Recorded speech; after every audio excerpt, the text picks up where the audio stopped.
The United States could be heading towards stagflation, and many economists are sounding the alarm. A U.S. general says it's time to admit the Russian army is tougher than we want to admit. Senator Scott wants to redirect IRS funds from Biden to protecting the U.S. southern border, and Tucker Carlson blows the whistle on media corruption.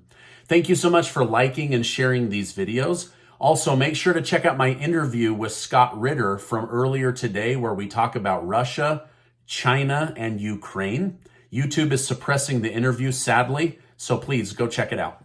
Now, according to a recent report by the German tabloid Bild, Ukraine allegedly attempted to assassinate Vladimir Putin over the weekend.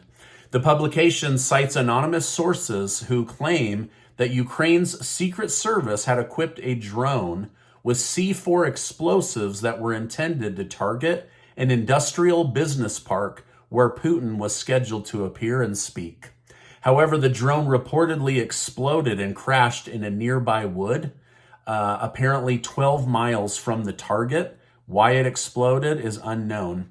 Now, despite these shocking claims, Ukraine is saying that this story is true, while Russia is denying the validity of this story. However, it's entirely possible that the assassination attempt did take place, but Russia wants to look strong, so they're saying this never happened on Russian soil. Now, speaking of Russia, U.S. General Christopher Cavoli has claimed that their military is much stronger than the media is portraying. He stated much of the Russian military has not been affected negatively by the conflict. The Russians are more active than we have seen them in years. The sad reality is that Russia is a huge country that won't run out of military resources anytime soon, especially with their newfound Chinese ally. Certain members of Congress are calling for cluster bombs to be delivered to Ukraine. First, these are illegal, so I'm not sure why the United States even has them. Second, they are awful. They dump little explosive mines all over the ground. They look like hockey pucks or toys. Children pick them up and then they explode. This would be a very bad move. It would make the United States look awful if it got into the hands of children.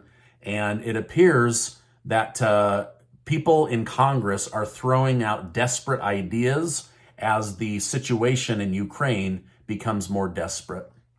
Senator Tim Scott of South Carolina has introduced a new bill that would take $15 billion of the $80 billion that Biden secured for the IRS and would shift that over to protecting and defending the United States southern border. So he's basically saying, we don't need more people harassing Americans and collecting tax. We need a protected border as millions of people are pouring into the country. And with Title 42 ending, we're already seeing an uptick in the number of people surging at the border. Now, I'm curious to know from you in the community, would you rather $15 billion go towards beefing up Border Patrol, security, and protecting the southern border? Or do you want it to go towards beefing up the IRS and the number of IRS audits? Let me know your thoughts down below. Former Fox News contributor Tucker Carlson has finally addressed his firing from Fox News. In a video posted to Twitter, Carlson claimed that media giants have reached consensus on what benefits them, and they actively collude to shut down any conversation that goes contrary to the narrative.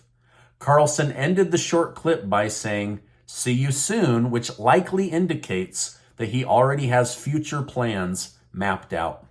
Now, it does amaze me how often even my own videos get suppressed. I'm sure we can't even begin to imagine these giant media conglomerates, what they shut down and what they do to control the masses through the news they deliver. For example, did you know that Big Pharma is one of the biggest buyers of ads on MSNBC and CNN? So think about this.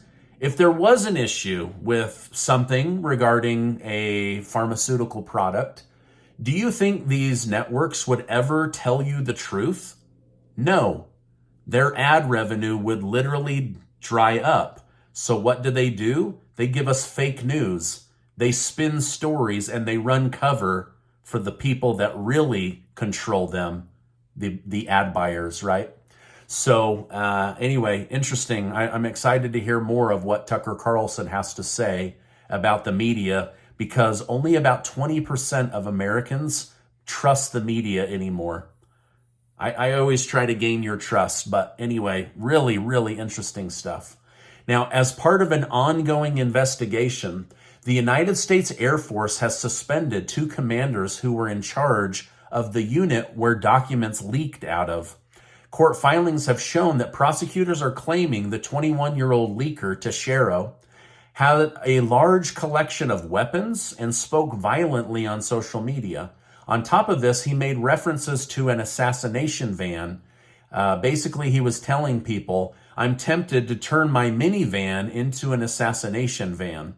While I don't know much about the actual leaker, these new details that are coming out are somewhat disturbing.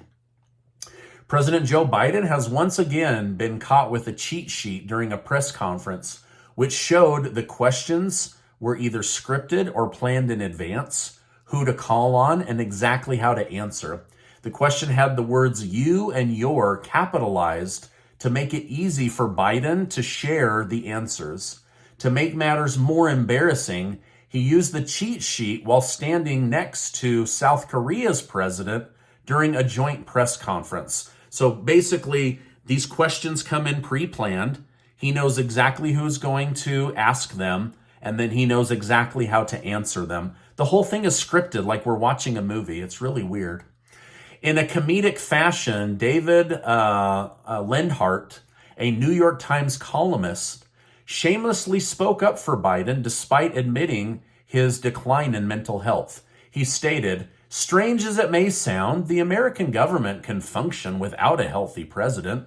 Lindhart later compared Biden to other previous presidents with health issues. He stated, "In each case, White House aides, cabinet secretaries, and military leaders performed well despite a lack of a fully engaged leader."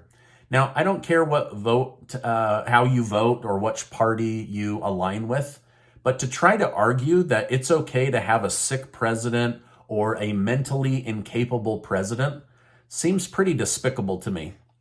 Now, the majority of major stock indexes were red today, meaning that they took on a small loss. Gold and silver also took on a small loss. However, Bitcoin was up 1.25% on the day.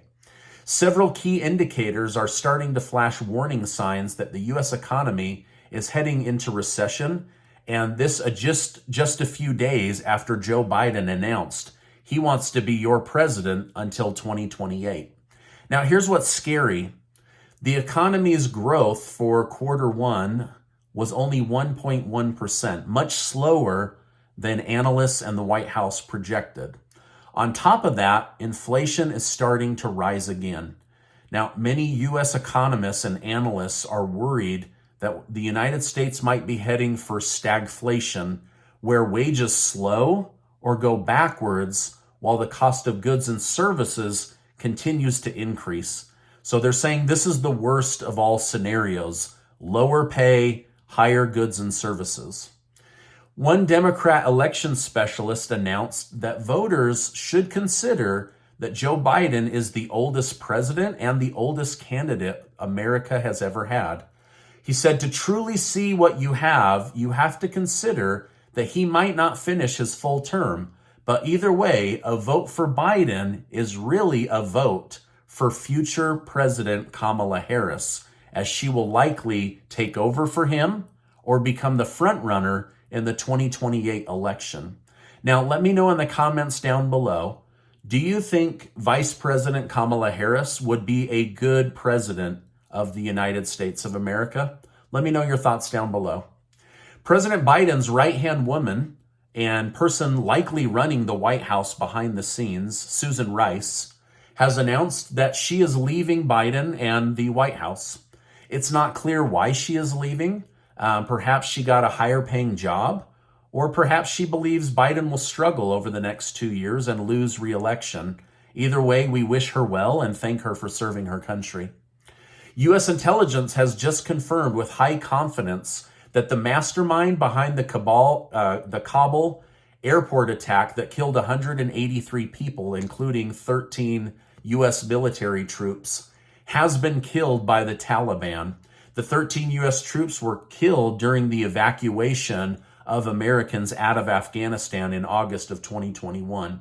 Now, despite the service members, the United States has claimed that the Taliban acted alone in order to terminate this suspect. Now, this is my update for today. As I know more, I will come on and share more with you. Casey and I are giving away $10,000 in cash thanks to generous video sponsors. One of you is going to win $5,000 in cash, and 5 of you are going to win $1,000 in cash. No small amount of money, and we're excited to give that away, and I will make sure to leave a link down below. Now, before you go, I want to remind you that you are amazing. I really, really, really believe that, and I hope you do too. Hey, check out that interview from earlier today. It's one of my best yet, and YouTube is sadly suppressing it. I appreciate you stopping by today, and I will see you on the next video.